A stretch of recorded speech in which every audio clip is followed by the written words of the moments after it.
Good morning, everybody. My name is Christopher Franz. I'm the founder of Country Community Honor. I am with Travis Edwards, who is running for Congressional District 5 in Texas.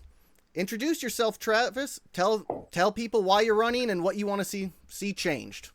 Okay. Well, thanks for having me on. I appreciate it. So my name is Travis Edwards. Like you said, I'm running here in District 5 in Texas.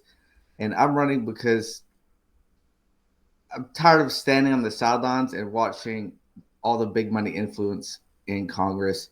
And it's clear that the current people in Congress are not going to do anything about it. And so my number one priority is term limits. So my website's travisfortermlimits.com. It's the number one priority because a lot of our other issues really stem from career politicians. So, for example, a big issue we have, the national debt has to be addressed. It's not being addressed as the last spending bill we passed just continues to add to the national debt. And the big problem is there's too much corporate influence with our politicians. So they're not going to go against what their corporate sponsors tell them to do. So we have to get term limits to get rid of career politicians and basically cut the incentive off for corporations to keep funding these politicians with millions of dollars. I agree with majority of what you said. The only thing I don't personally agree with is term limits necessarily. I understand it gets the people out, but the parties, the Democrat parties, the Republican Party, they have the money, they have the power. It doesn't really matter if someone is out of office. They just then fund whoever they want next. And they can just replace it and they just keep the party politicians down the line. And so that is why I founded Country Community Honor, because I wanted to try to compete against the Republican and Democrat establishments, being able to fund their candidates. Because even if we do say get term limits, who's to say that the protege is not going to win every single time? We already have some districts where I think it's the Debbie Dingell. It was her husband held the district before her, and then his father held the district before him, and it looks like it's going to go to their child next, and it's just, Okay. yeah, term limits can help, but if a dynasty's already set It's, up. it's yeah. So again, it's my number one priority. It's not going to end all corruption in politics, I agree, obviously. but it would help. But That would what be it a will do start. is it will at least cut down the incumbent advantage. Yeah. Unfortunately, a lot of people just go by name recognition, and so it'll cut off a big portion of the incumbent advantage.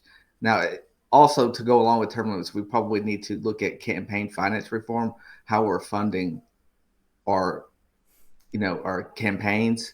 And I'm not really a big fan of how our primaries and stuff are set up, being so far out from the general election. So there's too much emphasis on campaigning. It should be, have a,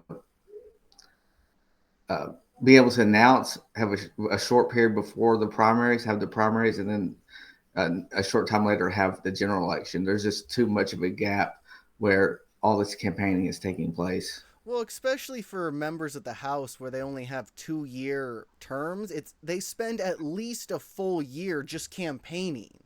And it's It's just, not more. They're already here in District 5. I just saw where Landscoot just had a fundraiser a couple weeks ago. And here we are. We're, barely, 6 months into the new terms.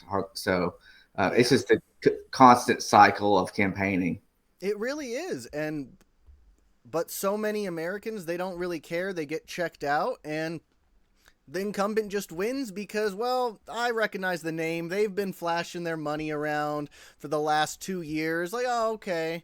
Whereas people like you who are trying to run, it's difficult for you to get your message out. It's difficult for you to actually convince people why they should vote for you. So, besides term limits, what are some other major issues that you would want to work on if you were to get elected? So besides term limits, really my main focus is, being a fiscal conservative, reducing the national debt, shrinking the government. So, for example, the IRS, I'm in favor of just completely abolishing the IRS and putting in place a tax system that is simple. Obviously we need some taxes to fund infrastructure improvements, right? So, what I'm saying is a tax that's simple where we don't need 100,000 IRS agents and we have to report. It's really an invasion of privacy that every year I have to report all my personal finances to Big Brother. Um, and so a simpler tax system where it's not all needed. So, and it's going to be difficult to do that because there's so much lobbying for it. A big portion of it is the tax. You know, the people tax preparers. You have uh, TurboTax. They spend a lot of money to make sure that all the tax laws stay complicated because Mm-hmm. well, that's how they make their money, and they're the ones in the pockets of the politicians keeping this textbook of regulations for people to have loopholes, and if you don't understand it, then you're just stuck paying more taxes. So, you mentioned on your website that you would potentially like to see a flat tax. Like, what percentage would you think would be a fair flat tax? Well, I haven't really looked at numbers what would need to be replaced, but currently, for example, I think I'm in like around the 22% tax bracket or something. So I would say 15 to 20%, just flat across the board, and that goes no loopholes for. A big problem is the corporations right now have just built-in loopholes they can get around. So really, kind of closing those loopholes and taxing corporations, and workers 15% of their income. Um, One of the other things, so you want to reduce the national debt, and you do mention that we are paying off like $1 trillion interest per year. Where specifically would you want to say see cuts, or what specifically do you want to see change to how to pay off the debt or how to pay it down? So again, it's you know more government equals more taxes, and more money spent and more borrowing. Okay, and which leads also to inflation, devaluing our dollars. So we really have to. I mean, this is kind of we started off good with the Doge cuts at the beginning, but they really haven't followed through with any of it. So again, some of these huge organizations, the IRS, replaced that with just a simple tax system. It just cut the whole IRS. The TSA, for example, um, the TSA is just a complete farce, waste of money. Taxpayer, we've spent $100 billion on it, and they consistently fail when they're tested. And so it's really just kind of an illusion of security. And so, of course, we need international travel, strong agents there would coming in, but domestic travel, we should just really gut the whole TSA altogether. The Department of Education, I'm for that. So the Department of Education has really failed to really have quality education. I believe local control is best, and so part of my campaign is returning states' rights, where I'm not saying cut spending on education. Let's just do away with all the bureaucracy that's attached to it, and let's return the control to the state level, to the local level, to the district level, because they know their students best. They know that the teacher pool the best, and they can make the best policies. And so, again, so that's three huge agencies right off the bat that could just be completely wiped away. And we could just go down the list of looking at different agencies. The Federal Reserve, all of their kind of quasi governmental. They've never been audited.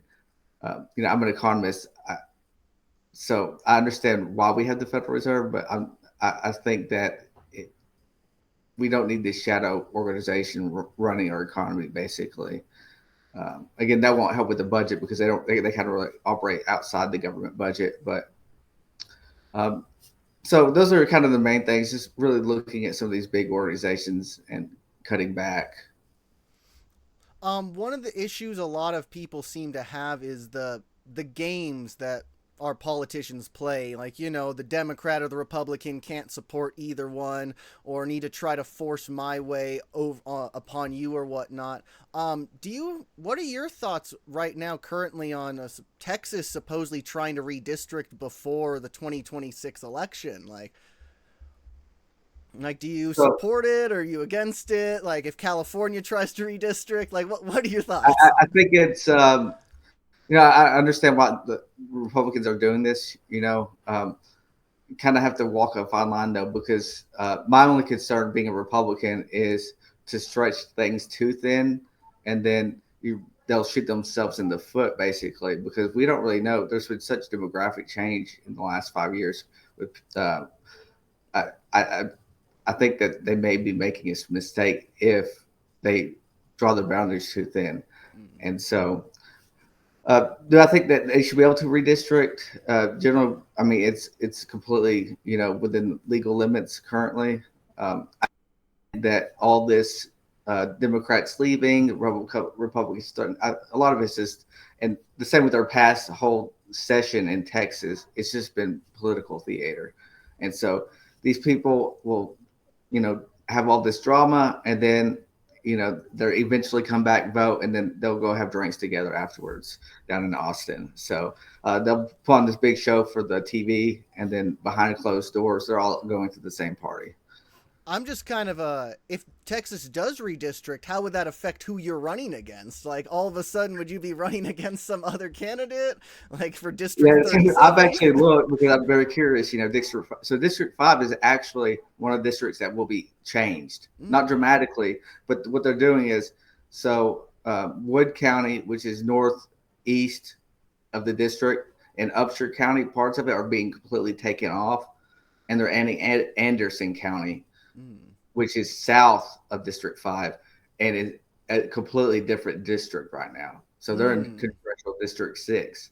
So Okay, so you would still be more or less facing the same your same yes, so Gooden. I'll still be in 5, facing Lance Gooden. Mm. There's nobody that has announced a run that lives in Anderson County. The two Republicans that are running live closer to Ellis County. I think it's Ellis County.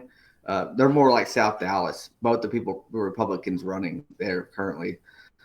Now that's not, somebody may announce in Anderson County. Yeah. Yeah, also there was another challenger candidate for District 5 that I've actually spoken to. He lives in Wood County, Okay, so I was about he's, to ask. Like, it looks like you do have another a primary challenger, yes, James Usuri. I'm yes. not sure. Usuri, and he is from Equipment area, and so in Texas, you don't have to live in the district to run. So, however, it's a kind of a easy kind of thing to throw at people if you don't live in the district, right? Why are you running for this area if you're not in the district? So, in this case, it would be understandable because we've been, he's shifted out of the district after he's already announced running. Yeah. Um, I've not spoken to him since. Again, it's not official yet. So I don't know whether he will stay in District 5. I doubt that he will. He'll probably, because I believe it's being switched. Wood County is being added into District 32, which is going to be up. And what they're doing, that's actually one of the swing Okay. districts that they're trying to turn to Republican. So right now the incumbent is a Democrat. So my expectation is if it does pass, there will be a lot more Republicans that announce in the next couple of months for District 32. Okay. In the past, it seems like the past couple of primary elections, Lance hasn't even had a primary challenger. He's ran unopposed. How do you feel are your chances of, if you are to go head to head against him, just you two? Do you think you have a shot at unseating him? I do. We do. I think we have a great shot. Another main reason why I'm running is because he has run unopposed the last couple of primaries, and so really voters deserve a choice at the ballot. They should not have to just vote for somebody because it's the only name there, right? Yeah. So that was a big motivator for me as well. But really, I've traveled a lot in District 5, and the common theme is that our current representation is not available to the people of the district. And so I really feel like people are really ready for a change. The most common complaint being that there's no response. You can't get, if you call, you're not going to get anybody on the phone. If you write a letter, it's a slow response time. Really, I think that our current representation is trying to make their next career move in DC, as opposed to just trying to do right by District 5. And if you look at his donor list, most of his donors don't live in District 5. Yeah, And he has almost no small donations. All I his donations. I did notice that he does really have no small donations, but are you going to be able to compete against? He's willing to drop at least $1 million+. Are you able to compete against that? I do. It's not always, our elections are won by votes, not dollars. I So know, but it's just so many people I talk to, they complain about the deep state propaganda machine with the billions of dollars just being able yeah, to pay I mean, for whatever they it want. makes it more challenging, of course, but it's not impossible. It's been done before. A great example, actually, when I was thinking about running, I read this book and it was kind of pushed me up the edge. Was about Dave Bratt, he was, I forgot, Virginia or somewhere around there. He run in 2012, I believe, and he was facing Eric Cantor, who was really impossible odds. You're not going to beat him. He was like spent $5 million on his campaign. But David Bratt grassroots raised only about $200,000, didn't even spend it all, and he beat him. Yeah, And so it's entirely possible. Again, people are ready for a change in this district, and it's very clear from going around traveling the district, speaking with folks. I hope so, and I'm sure there are many who are sick and tired of it. It's just when most people don't show up to even vote in primary elections, even when there is someone running against the incumbent, it makes it so the incumbent wins. So hopefully, I mean, in the last primary election, running unopposed, he only got 59,000 votes. That's not even 60,000 people showed up just to Yeah, vote and for him. that was in a presidential year. If you look Yes. back, if you look to the previous midterm, there's only about half, a little more than half that. I believe Yeah. about 35,000 votes. So really, to win this thing, I only need about 18,000 votes. Yeah, So you it's just need to doable. talk to people. You That's just need to after convince them to come out. there's about 800,000 people in District 5. So uh, I really have high hopes and believe truthfully that we could convince 18,000 people to come out and vote. I think you can too, especially if you just talk to them about what you want to do. Um, you say you have what is it, economic freedom. You want to be able to, so I guess people to be able to financially support themselves, because for too long recently, people can't financially support themselves. Right now, everything is just way too expensive, and Congress doesn't seem to be there for you. Where if they can talk about, hey, these are their issues with you while you are there face to face, they might feel more represented. No. But is there anything else specifically you'd like to talk about? Is there website, social media handles, things you'd like to shout out, address? Yeah. So again, like I said earlier, my website is simple Travis for termlimits.com. My Facebook page, you can go on there. It's just Travis Edwards for Congress District 5. And I'm on X at Travis for Texas. All right. Well, if that's all you would like to talk about today, well, thank you so much for taking the time. I had an amazing conversation. I hope people listen to this message, because I would very much like to see a change happen in 2026, and I think you can help make that change possible. Yeah, we're ready for change. Well, thank you Thank so you much for for. having me on. Well, no, thank you for taking the time to speak with me today.